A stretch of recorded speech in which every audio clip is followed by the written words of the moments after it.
পরে ভাই কামলা দিয়ে আসতো, বিবিকে সালাম দিত, কিন্তু এই বিবি সালাম তো নিত না, স্বামীর সাথে উল্টা পাল্টা ব্যবহার করতো, চোখ রাখতে কথা বলতো।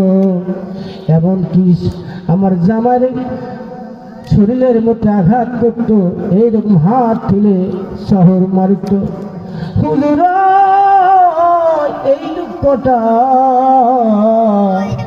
আমার জামাই পেয়েছে, আল্লাহর কাছে ফরিয়াদ করে বলতেছে, ও আল্লাহ,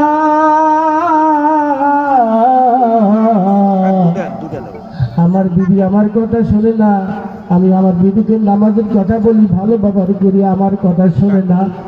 আল্লাহ গো, হয় আমার বিবিকে হিদায়াত দাও, না হলে তুমি তোমার আয়াতে সাজিলা